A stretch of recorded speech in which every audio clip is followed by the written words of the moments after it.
వాళ్ళకి అనవసరం. డాలర్ వాళ్ళ చేతి అంటే పెట్రోలియం అన్నది డాలర్ చేతి నుంచి జారిపోతుంది. దానికోసం అమెరికా సరే ఇప్పుడు ఇట్లా హార్మోజ్ జలసంధి మూసేయాలని ఇరాన్ పార్లమెంట్ తీర్మానించింది. Crude oil already skyrocket అవుతుంది, ఇంకా కూడా పెరుగుతుంది అని చెప్తున్నారు. ఎట్లా మరి? తప్పకుండా పెరుగుతుంది. హార్మోజ్ స్టేట్ ఆఫ్ హార్మోజ్ మూసేస్తే కనుక దానివల్ల చాలా దెబ్బలు తగ్గుతాయి. ప్రపంచవ్యాప్తంగా చమురు ధర పెరుగుతుంది తప్పకుండా. కానీ విషయం ఏంటంటే అక్కడ 4-5 పెద్ద ఆయిల్ ప్రొడ్యూసింగ్ దేశాలు ఏవైతే ఉన్నాయో అవన్నీ పర్షియన్ గల్ఫ్ నుంచే బయటకు వెళ్ళాలి. ఆయిలే కాదు, గ్యాస్ కూడా. మనం చూస్తే కనుక సౌదీ అరేబియా కావచ్చు, కువైత్ కావచ్చు, ఇరాక్ కావచ్చు, ఈవెన్ ఇరాన్ కావచ్చు, ఖతార్ కావచ్చు, వీళ్ళందరూ కూడాను స్ట్రేట్ ఆఫ్ హార్మోజ్ నుంచే బయటకు వెళ్ళాలి. కాబట్టి ఖతార్ లో మనకు గ్యాస్ ఎలా తీసుకెళ్తారు బయటికి? యూరోప్ వెళ్ళాలన్నా స్ట్రేట్ ఆఫ్ హార్మోజ్ నుంచి, మళ్ళీ ఒమాన్ నుంచి తిరిగి, యమన్ నుంచి తిరిగి, బబల్ షమ్స్ నుంచి వెళ్లి వాళ్ళు రెడ్ సీ గుండా వాళ్ళు సూయజ్ కెనాల్ దాటి యూరోప్ వెళ్ళారు. కాబట్టి one way traffic, one way in, one way out. ఈ దేశాల కంప్లీట్ ఎకానమీ దెబ్బతింది. వాళ్ళు ఊరుకుంటారా? కాబట్టి ఇరాన్ బెదిరింపులు ఎక్కువ కాలం ఉండవు. బహుశా కొన్ని రోజులు వాళ్ళు చేసి కొంత గొడవ పెట్టేటువంటి ప్రయత్నం చేయొచ్చు. దానివల్ల చమురు ధర పెరుగుతుంది, కానీ స్టెబిలైజ్ అయిపోతుంది, దాన్ని ఏదో తగ్గిస్తారు. ఇప్పుడు అమెరికా మీద ఒక పెద్ద ఛాలెంజ్. నిజంగా ఇరాన్ కనుక స్టేట్ ఆఫ్ హార్మోజ్ ని వాళ్ళు నిజంగా బ్లాక్ చేస్తే అమెరికా నిజంగా వీళ్ళ రక్షణకు వస్తుందా రాదా అన్నది పెద్ద ప్రశ్న. అమెరికా కనుక స్టేట్ ఆఫ్ హార్మోజ్ ని వాళ్ళు ఓపెన్ చేయలేకపోతే ఆ దేశాలన్నీ కూడా ఇప్పుడు అమెరికా మీద నమ్మకం అనేది, ట్రస్ట్ అనేది పోతుంది.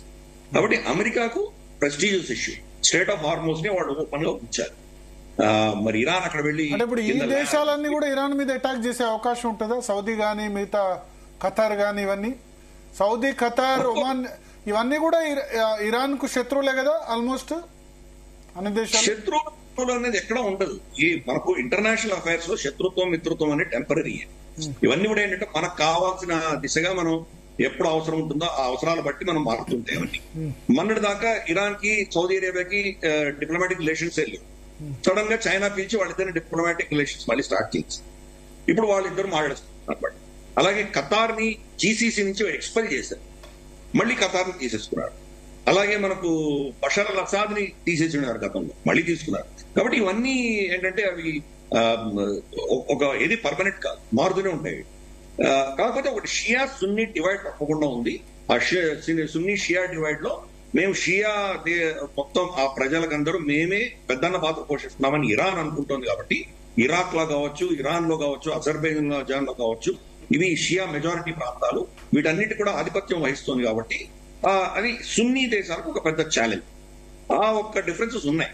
కానీ అల్టిమేట్ గా వాళ్ళు వెస్ట్ తో డీల్ చేయాలన్నప్పుడు బహుశా వీళ్ళందరూ కలిసేటువంటి అవకాశాలు ఉన్నాయి. యుద్ధం చేయడానికి వీళ్ళు వెళ్ళాలంటే వీళ్ళ దగ్గర ఉన్న ఎక్విప్మెంట్ అంతా కూడా American equipment, NATO equipment. America permission ఇస్తే గానీ వాడు యుద్ధానికి వెళ్ళలేదు. అమెరికా మరి వాళ్ళకి పర్మిషన్ ఇస్తుందా లేదా మనం చూడాలి. ఎందుకంటే యుద్ధం అంటూ వస్తే కనుక వీళ్ళు కూడా నష్టపోతారు. ఆల్రెడీ ఇరాన్ బరిలో దిగకుండానే హౌతీలను వాడుకుని వీళ్ళ ఈస్టర్న్ ప్రావిన్స్. బట్ ఇప్పుడు అమెరికా మీద రివర్స్ అటాక్ చేసే అవకాశం ఉందా? ఇరాన్ ఆల్రెడీ హెచ్చరించింది కదా. కరెక్ట్, చెప్పింది, వార్నింగ్ అయితే ఇచ్చింది, నేను అటాక్ చేస్తాను. అమెరికా ఏమో this is time for piece అని అంటే, ఇరాన్ ఏం చెప్పింది ద వార్ హ్యాస్ స్టార్టెడ్ అని. కాబట్టి వీళ్ళిద్దరు స్టేట్మెంట్స్ డిఫరెంట్. అమెరికన్ సిటిజన్స్ ఎక్కడ ఉంటే అక్కడ దాడులు చేసే అవకాశం ఉందా? కరెక్ట్. ఇవన్నీ కూడా ఇంకా మన రాబోయే రోజుల్లో ఎలా ప్లాన్ చేస్తారో చూడాలి.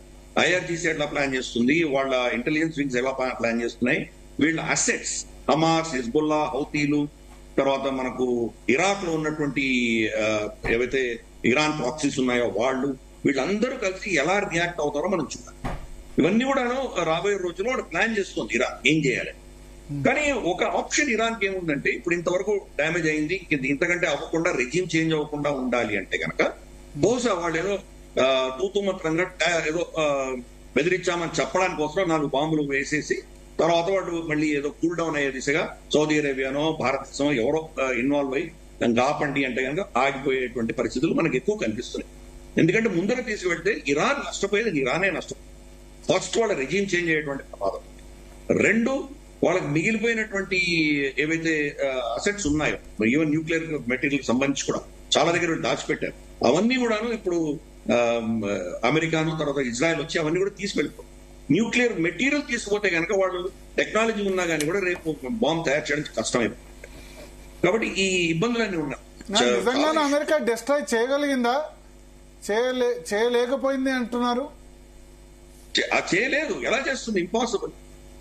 అక్కడ ఉన్నటువంటి ఫోర్డో ఏదైతే మనకు బొంబార్డ్మెంట్ చేశారో దాంట్లో ఇంటర్నల్ గా ఎంత డ్యామేజ్ అయింది అని డ్యామేజ్ అసెస్మెంట్ మనకు వచ్చేంత వరకు మనం క్లియర్ గా చెప్పలేము. Plus IAEA international atomic energy agency ఏం చెప్పిందంటే రేడియేషన్ లెవెల్స్ లో పెద్ద తేడా లేదు అని చెప్పారు. ప్లస్ మ్యాక్సర్ అని చెప్పేసి ప్రైవేట్ ఏజెన్సీలో మనకు ఉన్నటువంటి మ్యాప్స్ ద్వారా మనం చూసామంటే ఆ మ్యాప్స్ మనకి ఏం చెప్తున్నాయంటే గత కొన్ని రోజులుగా ఒక 4-5 రోజులు 5 వారం రోజుల్లో చాలా ట్రక్కులు వచ్చాయి అక్కడంతా మనకు ఫోర్డో న్యూక్లియర్ ప్లాంట్ దగ్గరికి. చాలా మెటీరియల్స్ అక్కడి నుంచి తీసుకువెళ్ళిపోయారు తెలుస్తుంది. అది ఎక్కడ దాచిపెట్టారు అనేది మాకు తెలుసు అని చెప్పి ఇజ్రాయెల్ అంటోంది. కానీ బహుశా వాళ్ళు ఆల్రెడీ దాన్ని సేఫ్ గా పెట్టుండొచ్చు ఎక్కడో. ఫెసిలిటీ దెబ్బతింది. బట్ అమెరికన్ ఇప్పుడు ఏవైతే వచ్చాయో వాటి మీద ఇరాన్ ఎందుకు రివర్స్ కాలేకపోయింది? వాళ్ళ ఎయిర్ స్పేస్ లోకి వచ్చినా సరే ఎందుకు అటాక్ చేయలేకపోయింది? అసలు వాళ్ళు ఎయిర్ స్పేస్ లో వచ్చినట్టు ఇరాన్ కి తెలియకూడదు. ఎందుకంటే వాళ్ళకు డిఫెన్స్ ఎయిర్ డిఫెన్స్ ఏవీ లేవు, అన్ని కూడాను ఇజ్రాయెల్ ధ్వంసం చేసేసి. వాళ్ళకి ఎయిర్ డిఫెన్స్ లేవు, రెడార్స్ లేవు, వాళ్ళ ఎయిర్ క్రాఫ్ట్స్ లేవు. వాళ్ళు ఉన్న పాత 1970s ఎయిర్ క్రాఫ్ట్స్ అన్ని కూడాను అంటే ఇరాన్ ఎయిర్ డిఫెన్స్ సిస్టమ్ మొత్తాన్ని కొలాబ్ చేసేసింది ఇజ్రాయెల్. మనకు S-400 వచ్చి మొత్తం ఏ విధంగా అయితే రక్షించిందో ఆ విధంగా అటువంటి సిస్టమ్ ఇప్పుడు ఏది లేదు ఇరాన్ లో, మొత్తం కొలాబ్స్ చేసేసింది. యాక్చువల్గా మనకు కూడా S-400 చాలా తక్కువ వాడాం, లిటరల్ గా వాడలేదని చెప్పాలి. S-400 చూపించాం మన దగ్గర ఉన్నది, కానీ మనం వాడినంత ఆకాశే వాడాం, ఎక్కువ ఆకాశే వాడాం. ఎందుకంటే అర్థం చేసుకో, అటు సైడ్ నుంచి వచ్చేది మీకు డ్రోన్ అయితే $500 డ్రోన్ అయితే మీరు S-400 ఎందుకు వాడతారు? S-400 ఒకటి $2-3 మిలియన్ ఉంటుంది ఒకటి. కాబట్టి దాని ఖర్చు తగ్గంత థ్రెట్ వచ్చినప్పుడే మనం వాడం, లేకపోతే వాడం. ఈవెన్ వాళ్ళు మనకు ఫైర్ చేసినటువంటి షహీన్, ఫతా ఏవైతే మన మీద ఫైర్ చేస్తుందో పాకిస్తాన్, వాటిని కూడా మనం ఆకాశంలోనే పెంచాం. వాడలేదా S-400 అంటే వాడాం, కానీ దాన్ని కొంత దీనికోసం వాళ్ళ ఎయిర్ క్రాఫ్ట్ కొట్టడానికి వాళ్ళు ఏ వ్యాక్సిన్ కొట్టాం మనం, తర్వాత అలాగే వాళ్ళ F-16 కొట్టాం, అక్కడేదో వాడాం మనం, కానీ చాలా తక్కువ వాడాం. S-400 చాలా తక్కువ వాడాము. మిగతా అన్ని కూడా మన ఇంటర్నల్ మన దగ్గర ఉన్నటువంటి అస్త్రాలు వాడాం. ఇప్పుడు ఇరాన్ ఇంకా ఆల్మోస్ట్ అంటే ఇప్పుడు వాళ్ళ దగ్గర రాడార్ లేదు, ఎయిర్ డిఫెన్స్ సిస్టమ్ లేదు అంటే ఎవరైనా వచ్చి అటాక్ చేయొచ్చు. ఇంకా కరెక్ట్, ఎవరైనా అటాక్ చేయొచ్చు. ఇజ్రాయెల్ అదే చేస్తుంది కదా, వీరవిహారం చేస్తున్నారు. మొత్తం ఇరానియన్ స్పేస్ లో వాళ్ళని ఆపగలిగిన శక్తి లేదు. శక్తి ఎవరో ఆపలేరు, వాళ్ళని కంప్లీట్ గా ఫ్రీగా వస్తున్నారు. అమెరికా కూడా చాలా సునాయాసంగా వచ్చారు, వాళ్ళ నుంచి మళ్ళీ వెనక్కి తిరిగి వచ్చారు. వాళ్ళని ఎవరు ఛాలెంజ్ చేయలేదు. వాళ్ళ దగ్గర యాంటీ ఎయిర్క్రాఫ్ట్ బ్యాటరీస్ పనిచేయట్లేదు. బట్ ఇజ్రాయెల్ మీద ఏ విధంగా అటాక్ చేయగలుగుతుంది ఇరాన్? ఇప్పటికి కూడా ఇజ్రాయెల్ మీద ఎట్లా అటాక్ చేయగలుగుతుంది ఇరాన్? ఇజ్రాయెల్ ఇది పంపిస్తుంది అంతే, బాలిస్టిక్ మిసైల్స్ పంపిస్తుంది. Iran ballistic missiles air crafts air crafts వెళ్లి ఇజ్రాయెల్ మీద దాడి చేసేటువంటి పరిస్థితి లేదు. బాలిస్టిక్ మిసైల్స్ కొట్టచ్చు, బాలిస్టిక్ మిసైల్స్ వాళ్ళ దగ్గర ఉన్నాయి. బాలిస్టిక్ మిసైల్స్ కూడా ఆల్మోస్ట్ 40-45% వీళ్ళు ధ్వంసం చేసేసారు. అంటే మొబైల్ లాంచెస్ అనేది ధ్వంసం చేస్తారు. ఫిక్స్డ్ లాంచర్స్ ఉంటాయి, అవి ఎక్కడో భూమిలో ఉంటాయి. అవి సడన్ గా ఓపెన్ చేస్తారు, షూట్ చేస్తారు, మళ్ళీ క్లోజ్ చేసేస్తారు. లేదా ఏదో ర్యాంప్ లో ఉంటుంది ఒక దీంట్లోకి, దాని నుంచి ర్యాంప్ నుంచి బయటకు తీసుకొస్తారు, షూట్ చేసి మళ్ళీ లోపలికి వెళ్ళిపోతాయి. సో అందుకని వీళ్ళు రికగ్నైజ్ చేసి ఎక్కడి నుంచి ఫైర్ చేశారు చూసి దాన్ని కొట్టేసరికి అక్కడే ఉండదు, లాంచర్ ఉండదు. కాబట్టి అటువంటిది కొంత చేస్తున్నారు Iran.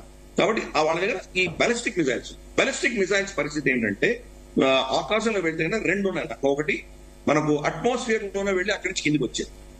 Initial phase, stabilisation phase, తర్వాత అల్టిమేట్ గా వచ్చేటువంటి టర్మినల్ ఫేజ్ అంట. 3 ఫేజులు ఉంటాయి. వీటిల్లో అట్మాస్ఫియర్ లో వచ్చేవి మనం కొంత దాన్ని ఇది చేయొచ్చు, ట్రాకింగ్ చేయొచ్చు. ఎగ్జాస్ఫియర్ దాన్ని స్పేస్ వెళ్తుంది, స్పేస్ వెళ్ళి కిందికి పడుతుంది. అంటే స్ట్రైట్ వర్టికల్ గా పడుతుంది. మీరు రాడార్ చూసినా కానీ మీకు చిన్న చుక్క కనిపిస్తుంది, దాని క్రాస్ సెక్షన్ కనిపించడం చాలా కష్టం. ప్లస్ స్పేస్ నుంచి కింద పడుతుంటే కనుక దాని స్పీడ్ ఇంకా పెరుగుతుంది. భూమి దగ్గరకు వచ్చే కొద్దీ దాని గ్రావిటీ ఫోర్స్ వల్ల చాలా స్పీడ్ పెరుగుతుంది. అప్పుడు ఎనీ బ్యాలిస్టిక్ మిసైల్, ప్రపంచంలో ఏ బ్యాలిస్టిక్ మిసైల్ తీసుకున్నా హైపర్సానిక్ అవుతుంది. ఆల్మోస్ట్ రఫ్లీ మ్యాక్ 10, మ్యాక్ 12 స్పీడ్ లో వెళ్ళినా ఆశ్చర్యపడక్కర్లేదు. కానీ దాన్ని హైపర్సానిక్ స్పీడ్ అని మనం పిలవకూడదు, హైపర్సానిక్ మిసైల్ అని పిలవకూడదు. కానీ బాలిస్టిక్ మిసైల్ యొక్క నార్మల్ క్యారెక్టరిస్టిక్స్, బాలిస్టిక్ మిసైల్స్ ఉన్నాయి వాళ్ళ దగ్గర. ప్రమాణం 3-4 వేల దాకా ఉండొచ్చు అని ఒక అంచనా. ఇంకా ఎన్ని ఉన్నాయో మనకు తెలియదు, వాళ్ళు ఎక్కడో దాచిపెట్టారు, అవన్నీ కొడుతున్నారు. సో కాబట్టి బాలిస్టిక్ మిసైల్స్ వస్తుంది. బాలిస్టిక్ మిసైల్ కి ఏముంది, చాలా సింపుల్ టెక్నాలజీ అది. క్వాడ్ ఈవెన్ ఆఫ్టర్ ఆల్ హమాసే కొడుతుంది. హమాస్ కొట్టింది వాళ్ళకు అష్కలాన్, తర్వాత వాళ్ళకు ఉన్నటువంటి జెరూసలేము, తర్వాత మనకు టెల్ అవీవ్, తర్వాత మనకు హైఫా, ఇక్కడంతా కొట్టగలుగుతున్నారు కదా. దానికి ఎంత చిన్నదని యాంగిల్ పెట్టడం, ఇక్కడి నుంచి కొడితే ఏ స్పీడ్ లో వెళ్తుంది, ఇక్కడి నుంచి కొడితే దాని ట్రెజెక్టరీ వెళ్ళి ఎక్కడ పడుతుంది, చాలా సింపుల్ మ్యాథమెటిక్స్, ఎవరైనా చేయొచ్చు. హౌతీలు కొడుతున్నారు. హౌతీలకి ఏం పెద్ద టెక్నాలజీ ఉంది, వాళ్ళకి ఏం రడార్స్ ఉన్నాయి, ఏమున్నాయి, వాళ్ళు కొట్టట్లేదు. హౌతీలు వీళ్ళ మీద ఏంటి ఎయిర్ క్రాఫ్ట్ క్యారియర్ మీద దాడి చేస్తారు. హౌతీలు అమెరికన్ ఎయిర్ క్రాఫ్ట్ క్యారియర్. అది అంటే ఇజ్రాయెల్ వాళ్ళు నష్టపోయినా సరే పూర్తిగా ఈసారి కథం చేద్దామని అనుకుంటారు ఇరాన్. ఇరాన్ తప్పకుండా వాళ్ళ ప్రయత్నం వాళ్ళు చేస్తున్నారు. కానీ దీంట్లో మేజర్ ఇదేంటంటే ప్రతి దేశానికి దెబ్బలు తట్టుకునేటువంటి క్షమత ఆధారంగా ఎవరు గెలుస్తారో నిర్ణయం అవుతుంది. ఇప్పుడు మనం చూస్తే కనుక రష్యా ఎంత దెబ్బ తిన్నారు, వాళ్ళు 1,00,000 నుంచి 3 లక్షల దాకా వాళ్ళ సైన్యం చనిపోయారు, అయినా వాళ్ళు తట్టుకోగలుగుతున్నారు కదా. అలాగే ఇరాన్ గాని మనకు ఇజ్రాయెల్ గాని వీళ్ళు ఎంతో కాలంగా ఈ కష్టమైనటువంటి ఈ అటాక్స్ అన్ని కూడా వాళ్ళు దాన్ని ఫేస్ చేస్తూనే ఉన్నారు. కాబట్టి వాళ్ళు తట్టుకోగలరు, వాళ్ళకి ఆ క్షమత ఉంది, ఆ కెపాసిటీ ఉంది వాళ్ళకి. కాబట్టి ఈ యొక్క గేమ్ ఆఫ్ అట్రిషన్ లో ఎన్ని దెబ్బలు మనం సిద్ధంగా ఉన్నామన్న దాని ఆధారంగానే ఎవరు గెలుస్తారు, ఎవరు దెబ్బతింటారని మనకు తెలుసు. ఇజ్రాయెల్ ఆల్రెడీ ప్రోటోకాల్స్ పెట్టుకున్నారు. అక్కడి నుంచి వాళ్ళు కొట్టంగానే, ఇన్ఫాక్ట్ నేను కొంతమందితో మాట్లాడాను, అక్కడ వీళ్ళు మిజైల్స్ ఫైర్ అవ్వగానే వాళ్ళకి ఇంటెలిజెన్స్ తెలుసు. ఎందుకంటే ఈ ఇరాక్ లో అమెరికన్ బేసెస్ కానీ, జార్డన్ లో కానీ, సౌదీలో కానీ వీళ్ళందరూ ట్రాక్ చేసి చెప్తారు ఇన్ని మిజైల్స్ వస్తున్నాయి. అవి అక్కడి నుంచి రావడానికి బహుశా మిజైల్స్ రావడానికి బహుశా ఒక 1.5 hours 2 hours పడుతుంది. ఈ గంటన్నరలో వీళ్ళు ట్రాకింగ్ చేసే ప్రయత్నం వాళ్ళు చేస్తూ అర్ధగంట ముందర, అంటే అర్ధగంట వరకు కూడా ప్రజలు ఫ్రీగానే తిరుగుతుంటారు. అర్ధగంటలో మనకు దేశం మీద పడుతోంది అన్నప్పుడు సైరన్ కూడా, అంటే వాళ్ళు ఫైర్ అయింది గంటన్నర ముందరే తెలుసు, అయినా వాళ్ళు సైరన్స్ చేయరు. వాళ్ళు బట్ వాళ్ళ ప్రోటోకాల్స్ పర్ఫెక్ట్ గా ఉన్నాయి. ఇజ్రాయెల్ ప్రజలందరూ కూడా ఇమ్మీడియట్ గా అందరూ బంకర్స్ లో వెళ్ళిపోతారు, వాళ్ళు ఎయిర్ రైడ్ షెల్టర్స్ లో వెళ్ళిపోతారు. కాబట్టి ఆ ప్రోటోకాల్స్ వాళ్ళు పెట్టుకున్నారు. ఇరాన్ లో అది లేదు ఇంకా, ఎందుకంటే ఇరాన్ చాలా పెద్ద దేశం, భారతదేశం కూడా చాలా పెద్ద దేశం. మన మీద నిజంగా మిజైల్స్ పడడం మొదలు పెడితే కనుక మనం కూడా తట్టుకోలేము. మనకు ఆ ప్రోటోకాల్స్ లేవు, ఆ ప్రాక్టీస్ కూడా లేదు, ఎందుకంటే మనం అటు ఎప్పుడు జరగలేదు. మన ఫస్ట్ టైం ఆపరేషన్ సింధూర్ అప్పుడు మనం ఏదో ప్రాక్టీస్లు చేయించాం, ఏదో కెమెరాల ముందర వెళ్ళి స్ట్రెచర్లు తీసుకెళ్ళి అటు చేసి చిన్న చిన్న పనులు చేసాం, కానీ అది సరిపోదు. నిజంగా దాడి జరిగితే కనుక నిజంగా మనం వేల సంఖ్యలో మన ప్రజలు కోల్పోయేటువంటి పరిస్థితి వచ్చినప్పుడు దాన్ని తట్టుకునే శక్తి మనకు ఉందా అన్నది పెద్ద ప్రశ్న. యుద్ధంలో దెబ్బలు తగ్గుతాయి, వాళ్ళు నష్టపోతున్నారు, వీళ్ళు నష్టపోతారు. నష్టాన్ని భరించగలిగినటువంటి దెబ్బల్ని తట్టుకోగలిగిన శక్తి ఉన్న దేశమే గెలుస్తుంది ఫైనల్ గా. ఇజ్రాయెల్ ఆ శక్తి ఉంది, ఇరాన్ కూడా శక్తి. ఈ రోజు ఇరాన్ లో మనం కంప్లీట్ గా వాళ్ళ ఎయిర్ డిఫెన్సెస్ కొట్టేసినా, వాళ్ళ ఎయిర్ ఫోర్స్ అంది కొట్టేసినా కానీ కూడా ఆ దేశంలో మనకు ఇటువంటి దెబ్బ తీసుకోగలిగినటువంటి క్షమత వాళ్ళ దగ్గర ఉన్నది. కాబట్టి అందుకనే వాళ్ళు మళ్ళీ తిరిగి కొట్టగలుగుతున్నారు, వాళ్ళు తట్టుకోగలుగుతున్నారు. చూద్దాం అది రాబోయే రోజుల్లో మరి ఎంతవరకు వాళ్ళు వెళ్ళగలరు. ఇక్కడ వాళ్ళ కెపాసిటీని తగ్గించే దిశగా ఇజ్రాయెల్ ప్రయత్నం చేస్తున్నారు. వాళ్ళ మిసైల్స్, ఈ బాలిస్టిక్ మిసైల్స్ ఫైరింగ్ కెపాసిటీని తగ్గించారు. బాలిస్టిక్ మిసైల్ డెలివరీ సిస్టమ్ ని అటాక్ చేస్తున్నారు. ఈ రోజు ఏం చేశారు, వాళ్ళ ఎయిర్ బేస్ అన్ని కొట్టారు, వాళ్ళ రన్వేస్ అన్ని కొట్టారు. రేపటి రోజు వాళ్ళు అక్కడి నుంచి టేక్ ఆఫ్ గా వాళ్ళు అవి చేసుకుంటారు. సో వాళ్ళ కెపాసిటీ మీద అటాక్ చేస్తున్నారు ఇజ్రాయెల్. మనం కూడా అదే చేస్తాం ఆపరేషన్ సింధూర్ లో. పాకిస్తాన్ యొక్క కెపాసిటీని మనం అటాక్ చేస్తాం, ఇజ్రాయెల్ అదే చేస్తాం. కానీ ఆ కెపాసిటీ వీళ్ళు కొడతారని తెలిసి ప్రత్యామ్నాయాలు పెట్టుకుంటారు వాళ్ళు. మన దేశంలో కూడా మన ఎయిర్పోర్ట్స్, ఎయిర్ బేస్లు అన్ని కూడా కొట్టినా కానీ కూడా మన ఎయిర్ క్రాఫ్ట్స్ ఆకాశంలో ఉన్నవి సేఫ్ గా దిగడానికి మన ఈవెన్ హైవేలను కూడా మనం దాన్ని రన్వే గా చేసుకున్నాం. మన మేజర్ హైవేస్ ఏవైతే ఉన్నాయో అక్కడ దిగచ్చు. ఇన్ఫాక్ట్ ఈవెన్ మనకు ఒంగోలు తర్వాత నెల్లూరు మధ్యలో ఉన్నటువంటి రన్వే కూడా దానికి అనువుగా తయారు చేసింది. రిహర్సల్స్ కూడా జరిగి ఒక రన్వేలో రాజ్నాథ్ సింగ్ గారే ఒక ఫ్లైట్ లో దిగారా, అంటే ఒక డిఫెన్స్ మినిస్టర్ గా ఉండి నేను దిగగలిగానంటే ఎంత పటిష్టంగా ఉన్నాయని చెప్తున్నాము. నితిన్ గడ్కరీ గారు ఉన్నటువంటి ఈ యొక్క మన రోడ్ నెట్వర్క్ లో ఇది ఒక పెట్టుకున్నాం మనం. అక్కడక్కడ మనకు మన ఎయిర్ క్రాఫ్ట్స్ కి ఏమైనా అక్కడ ఎయిర్పోర్ట్స్ దెబ్బతిని, రన్వేస్ దెబ్బతింటే హైవేస్ మీద దింపడానికి మనం సిద్ధంగా ఉన్నాం. అటువంటి ప్రోటోకాల్స్ ఇరాన్ లో కూడా ఉంటాయి. కాబట్టి ఈ వాళ్ళు ఇజ్రాయెల్ ఏమేం చేయగలదు అని వార్ గేమింగ్ చేసి ఉంటారు కదా వాళ్ళు. ఎంత దెబ్బలు తగ్గుతాయని వాళ్ళకి తెలుసు. ఎయిర్ క్రాఫ్ట్ లేదు వాళ్ళ దగ్గర, ఎయిర్ ఫోర్స్ లేదు, డిఫెన్సెస్ కొడతారు వీళ్ళు. కానీ మనం తట్టుకొని వాళ్ళ కెపాసిటీ తగ్గిన తర్వాత, వాళ్ళు అలిసిపోయిన తర్వాత మనం మళ్ళీ తిరిగి ఎలా కొట్టాలి ప్లానింగ్ చేస్తున్నారు. ఓకే. రష్యా వారం 2 వారాల్లో మనం అయిపోయింది యుక్రెయిన్ తోసేద్దాం అంటున్నారు. ఏమైంది? 3 సంవత్సరాలు అయింది. వాళ్ళు నిలబడ్డారా లేదా? అఫ్ కోర్స్ నేటో వాళ్ళని హెల్ప్ చేస్తోంది, వాళ్ళకి సమర్థనిస్తోంది, అది వేరే విషయం. కానీ ఒక దేశం పోరాటం అయితే యుక్రెయిన్ చేస్తుంది కదా, నేటో వచ్చి పోరాటం చేయట్లేదు కదా. వాళ్ళు తట్టుకోగలుగుతున్నారంటే ఆ ఒక నేషనల్ విల్ ఉంటుంది. అన్ఫార్చునేట్ ఏంటంటే ఇక్కడ 2 దేశాల్లో నేషనల్ విల్ చాలా పటిష్టంగా ఉంది. ఇరాన్ లో ఉంది, ఇజ్రాయెల్ లో కూడా. అందుకనే ఈ తొందరగా దీన్ని ఆఫ్ ర్యాంపింగ్ చేసి దీన్ని సమస్యని పరిష్కారం చేయకపోతే చాలా దీర్ఘకాలికంగా వెళ్ళేటువంటి ప్రమాదాలు. అందుకని ఇప్పుడు మనం అర్థం చేసుకోవాలి, మోదీ గారు ఎప్పుడైతే వాళ్ళ డీజీఎంఓ ఫోన్ చేయగానే మనం కాల్పుల విరమణకి ఎందుకు ఒప్పుకున్నాం, ఒప్పుకోకుండా మనం అరే ఎంత అడ్వాంటేజ్ ఉన్నప్పుడు ఎందుకు మోదీ గారు ఆపేశారని చెప్పి చాలా మంది ఆయన ప్రశ్నించారు. యుద్ధం స్టార్ట్ చేయడం చాలా ఈజీ, యుద్ధాన్ని ఆపడం చాలా కష్టం. ఎప్పుడు ఆపాలి, మనం పై చేలు ఉన్నప్పుడే ఆపాలి. ఇంకా కొట్టగలము అనుకున్నప్పుడు మన ఒక ఆపర్చునిటీ పోతున్నామో అనుకోకూడదు. ఎప్పుడు ఆపాలో తెలిసిన వాడే మన సైడ్ ఎటువంటి నష్టం జరగకుండా, ప్రాణ నష్టం జరగకుండా చూడాలి, అంతే కదా? కరెక్ట్. అది నెక్స్ట్ లెవెల్కి వెళ్ళిందంటే ఏమైందో మనకు తెలియదు. ఫర్ ఇన్స్టెన్స్ పక్కనే మనకు అమృత్సర్ ఉంది, లాహోర్ నుంచి వాడు ఒక మిసైల్ వేస్తాడు, దాంట్లో న్యూక్లియర్ అటాక్ కాదు కానీ న్యూక్లియర్ మెటీరియల్ పెట్టి కొడతాడు. అది అక్కడ పడంగానే డెటోనేట్ అవ్వగానే న్యూక్లియర్ కంటామినేషన్ వస్తుంది, మొత్తం అమృత్సర్ ఖాళీ చేయాల్సి వస్తుంది. మరి ఆ పరిస్థితి తెచ్చుకోవాలా మనం?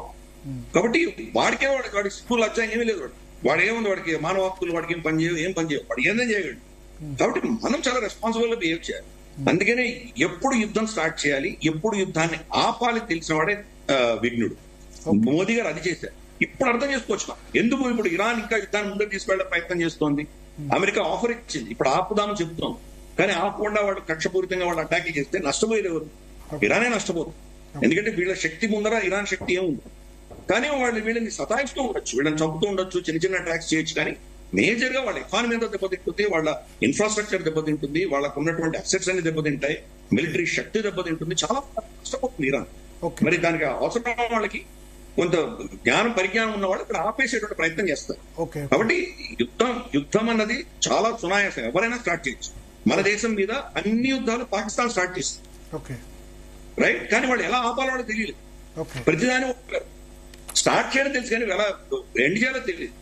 ఇదే మన పరిస్థితి. అభిమన్యుడు పద్మవ్యూహం లోపలికి వెళ్ళడం తెలుసు కానీ నేను బయటకు రావడం తెలియదు. కాబట్టి యుద్ధం స్టార్ట్ చేయడం మీ చేతిలో ఉంటుంది, ఎండ్ చేయడం మీ చేతిలో ఉండదు. ఈరోజు అమెరికా స్టార్ట్ చేసి అమెరికా చేతిలో ఉందా ఆపడం? రేపు ఇరాన్ కన్నా ముందు తీసుకువెళ్తే అమెరికా దాన్ని ఆపగలదా? కాబట్టి ఈ ఇష్యూస్ అన్ని ఉన్నాయి. యుద్ధం అంటే ఇవన్నీ కూడా ఉంటాయి, this are all reality.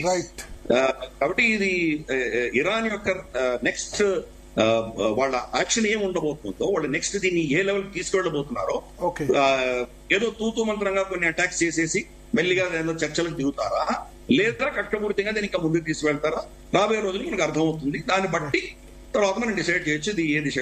Right, thank you మామిడి గిరిధర్ గారు. సో మొత్తానికి స్పందన అదో సినిమాలో డైలాగ్ ఉంది, ఎక్కడ నెగ్గాలో కాదు ఎక్కడ తగ్గాలో ఉన్న వాళ్లే అసలైన వ్యక్తులు అన్నట్టు. ఆపరేషన్ సింధూర్ ఇవాళ ఇరాన్ ఇజ్రాయెల్ వార్ చూస్తే మనకు అదే విధంగా అనిపిస్తుంది. అంటే మనం అనుకున్నాం మనం అడ్వాంటేజ్ లో ఉన్నాం కదా ఎందుకు ఆపేమని చెప్పి, బట్ మన వైపు నుంచి ఒక 10 మంది కూడా చనిపోకూడదు. మనకి ఎక్కడ మన దగ్గర చనిపోయింది ఎవరు? జమ్మూ కాశ్మీర్ లో బార్డర్ లో ఉన్న వాళ్ళు బార్డర్ ఫైరింగ్ ద్వారా చనిపోయారు తప్ప పాకిస్తాన్ మిసైల్ వల్లనో లేకపోతే పాకిస్తాన్ డ్రోన్ అటాక్ వల్లనో మన వాళ్ళు ఎవరు చనిపోలేదు. ఎట్ ది సేమ్ టైం 7 స్థావరాల మీద మనం అటాక్ చేసాం, దానిలో వాళ్ళు చనిపోయారు పౌరుడు. సో మన సివిలియన్స్ కి ఎక్సెప్ట్ జమ్మూ